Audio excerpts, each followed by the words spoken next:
On March 12th, Governor Gretchen Whitmer announced that all Michigan schools would close for 3 weeks because of the COVID-19 threat.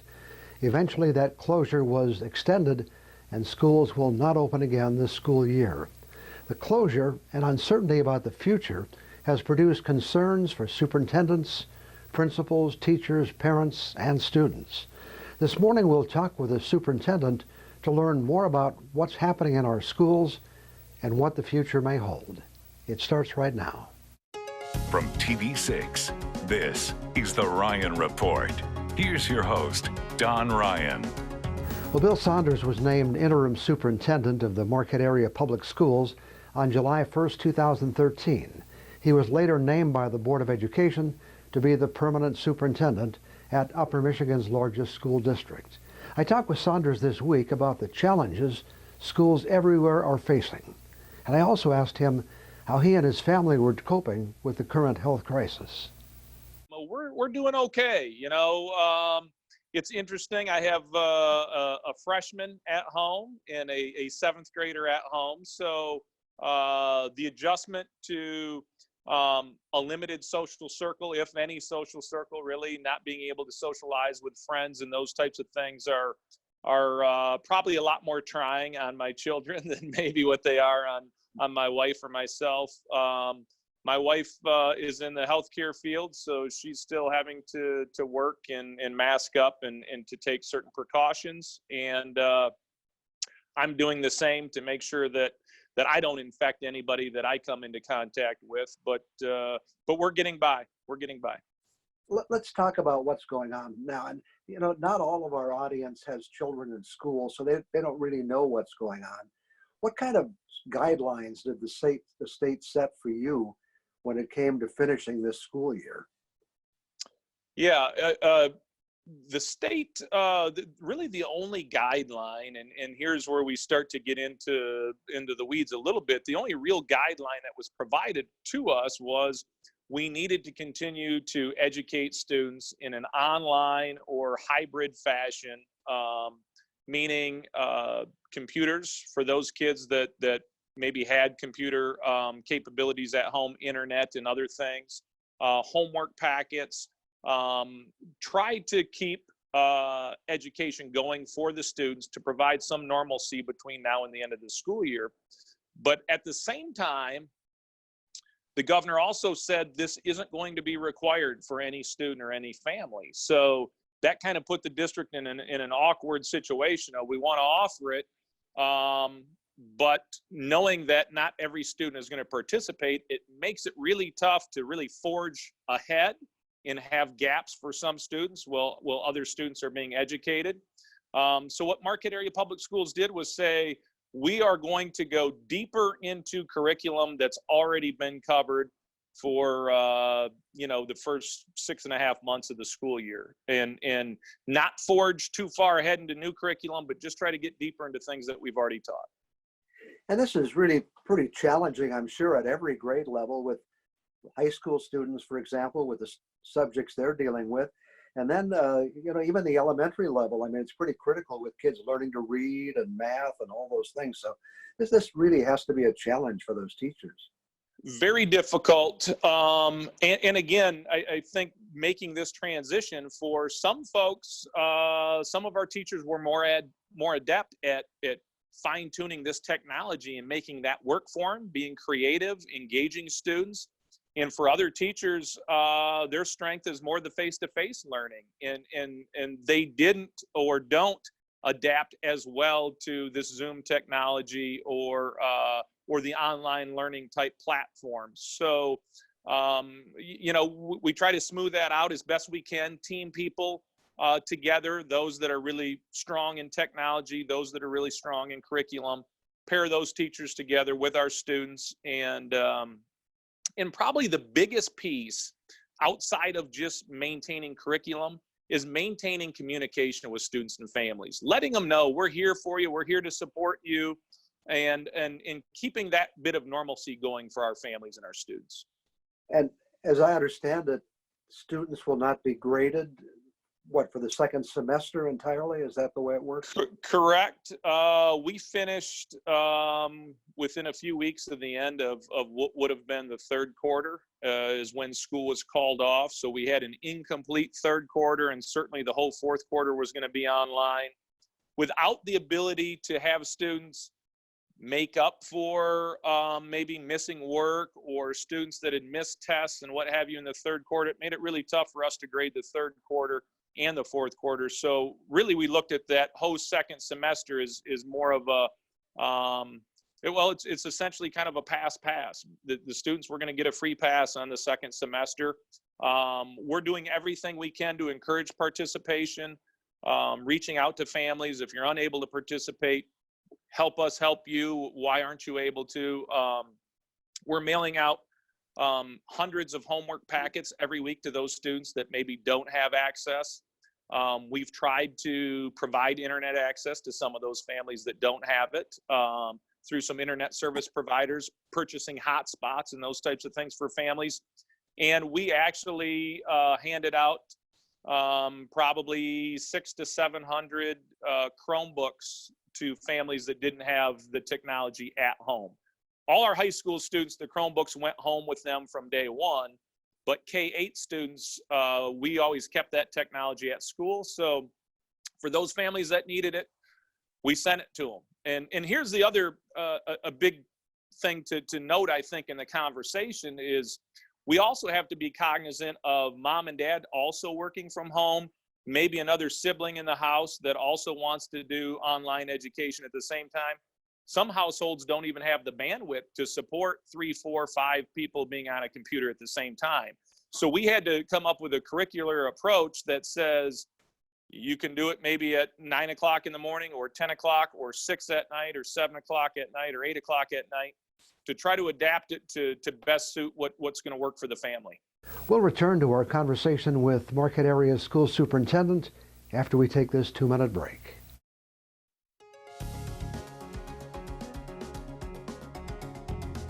Continuing our conversation with Marquette School Superintendent, we talked about the many disappointments students are experiencing this year, and I asked what's likely to happen with graduation.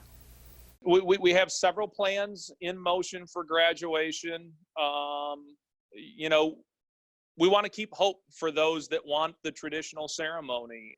It doesn't look right now like with social distancing and all the other guidelines that we're able to put 250 students in a gym along with parents and families and those types of things in that close of quarters. We wouldn't be able to have a ceremony that also encompasses social distancing, but we're keeping that option open. The idea that our principals are exploring is probably the more likely scenario is a drive-in movie style graduation where everybody pulls into the parking lot and we tune into a radio station and everybody can be in proximity as far as that goes. Drive your car up through the line. We hand the diploma through the window, much like we do our lunch service, breakfast service that we provide our students, and have everybody together in the same place, but truly honor the social distancing of folks in their automobiles and that type of thing. What about things like National Honor Society and valedictorians? And obviously some students have spent 4 years, trying to keep that grade point average up. And how does that all work out in this scenario? Yeah, it's tough. We actually don't do a valedictorian, salutatorian in Marquette Area Public Schools. We do a top 10. And so we still honor the top 10. We figured the grade point average through the end of the first semester of their senior year. So we still honor the top 10. We're still doing a local scholarship ceremony. The Marquette Area Public Schools Education Foundation is going to distribute $150,000 or thereabouts on Tuesday night. We're going to do it just kind of like this Zoom here. A lot of it's pre-recorded, some of it's live, and we'll honor the students through that ceremony. The Kauffman Foundation is going to have a similar ceremony where we pass out, again, tens of thousands of dollars to our 8th grade students who achieved a certain grade point average. That's the carrot for those students to continue to do well through high school. And then the other half of the Kauffman Foundation ceremony is honoring our seniors with scholarships as well. Of course, a couple of other big areas of disappointment are those kids in sports and things like band and choral and orchestra who Absolutely didn't finish their seasons or their concerts and all the things they look forward to. And unfortunately, we haven't been able to come up with an answer to make those students and those events whole at this point. You know, when school was called and essentially temporarily postponed, I guess is what you want to say, kind of taking a 3-week leave and see where things were going to be. There was still a lot of hope that we would come back at some point and finish our athletic seasons, be able to get back to some normalcy in some events, and that just didn't materialize. Our hockey team was down in the semifinals, you know, vying for a state championship. Our boys and girls basketball teams were on their way to, our girls basketball team in the regionals and boys basketball team just getting through the districts and those types of things. And of course, we didn't even get to having a track season or a spring tennis season, in those types of things, baseball, softball. So a lot of students that have worked really hard, unfortunately, didn't get a chance to put that hard work into action this spring. And my heart goes out to certainly all those students. And that's a sports season that they'll never get back. And that's, of course, repeated all over the Upper Peninsula and beyond. Absolutely. Let's shift gears a little bit. Or maybe quite a bit. We're hearing a lot of talk in Lansing about a major shortfall in the school aid funding. It kind of varies all over the map, but it's going to be significant for certain. What are you doing? What are you hearing? And what are you doing to try to react to that? Sure. Well, first of all, you know, the news to a certain degree is shocking. It is and it isn't.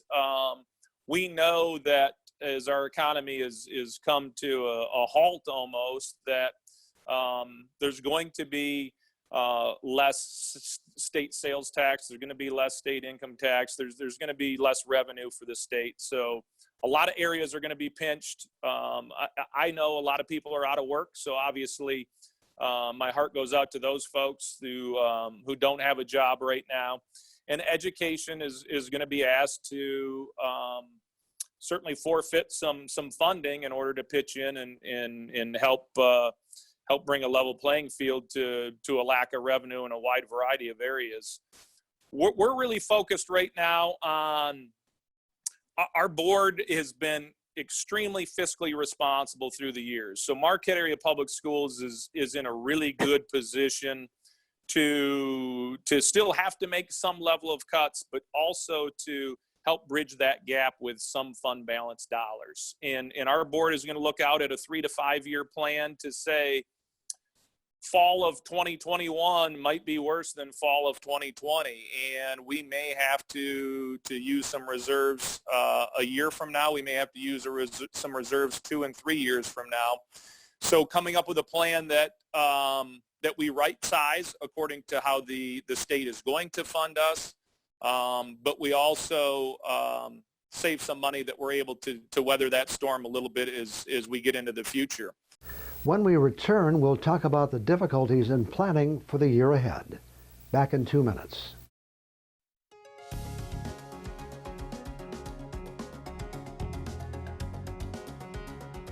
Continuing our conversation with Marquette School Superintendent Bill Saunders, we discuss the challenges schools face as they try to plan for the coming year, not knowing how classes will be conducted and what amount of funding the state will provide.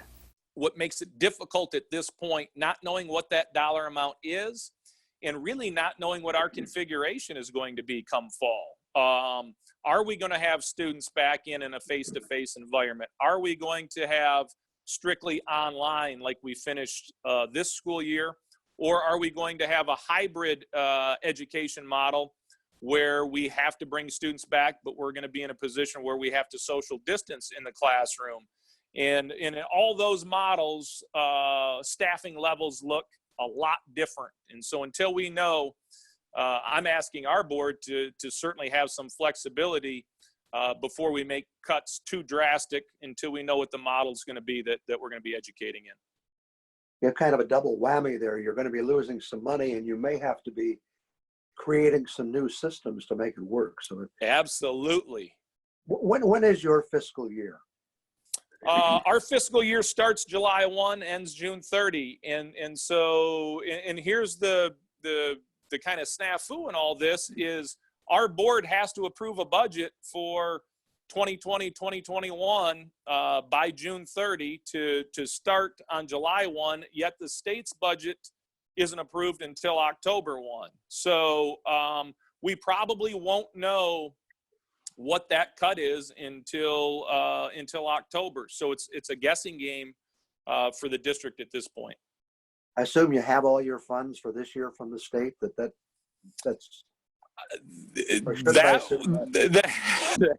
that's an assumption. We assume that as well. One of the early executive orders that the governor put out said, we'll continue to pay you. You continue to pay all your folks. Keep everybody working. You'll continue to get your state aid payments. We're now starting to hear that we may be prorated in the current year.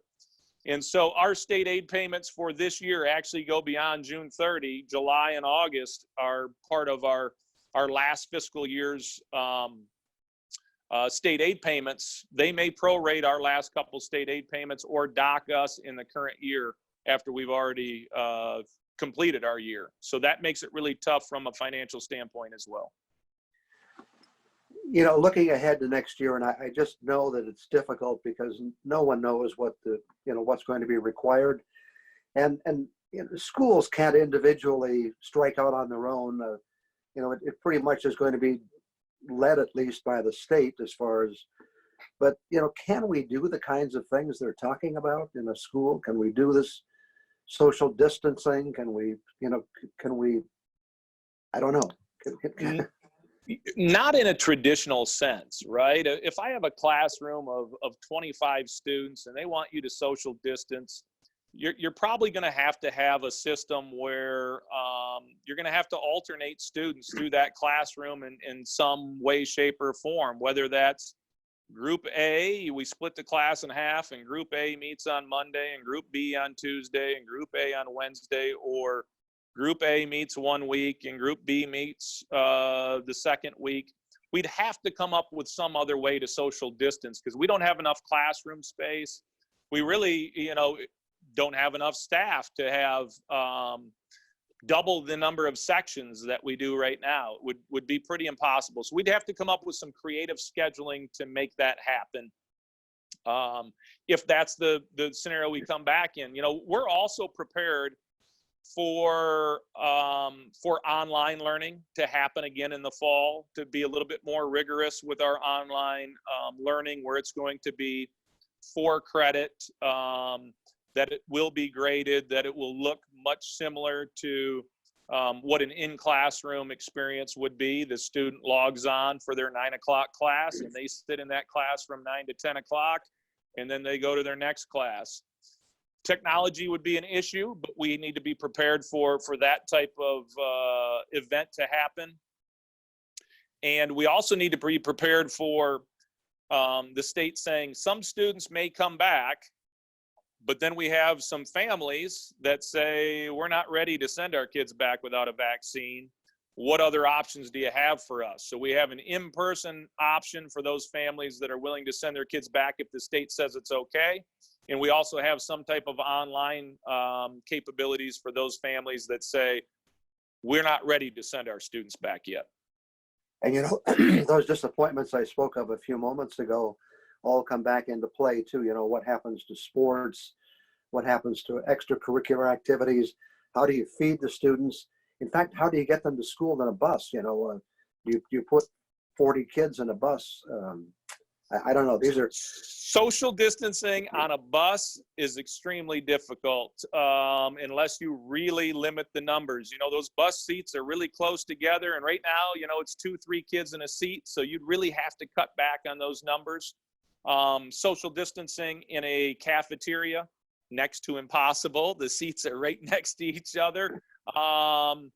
Social distancing on a playground. Those kids are going to gravitate towards one another. They get back to school. They want to play with their friends. And so it will create some pretty challenging logistics for districts. Major challenges for all school districts, indeed.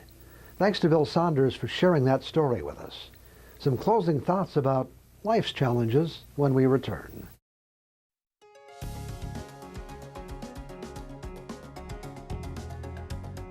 So I bought a new clock the other day to hang on the wall to replace one that stopped working. But today's story is not really about the clock, but the reminder it provided that people who manufacture and sell these products often include instructions that would indicate they think we aren't very smart. And it doesn't just happen with clocks, but so many things we buy. Now, for example, the instructions for the clock said, insert battery before using clock. I guess they thought I might try to use the clock before I inserted that battery, and then I'd be confused because the hands weren't moving. The instructions also said, place a hook on the wall before hanging the clock. Now there's good advice. Put that hook up before you hang the clock. Otherwise, it's just going to fall down. Good thing they told me that. Of course, we encounter these things every day.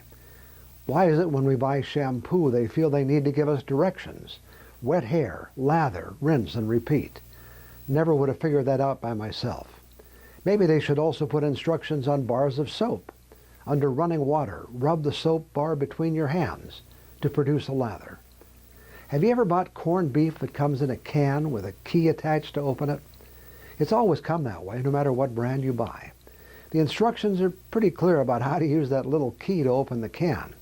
My thought is, if you need to include a special key and written instructions on how to open the can, perhaps it's time to bring your packaging into the 21st century. The package I checked also had instructions on what to do if the key method failed. Basically, use the can opener.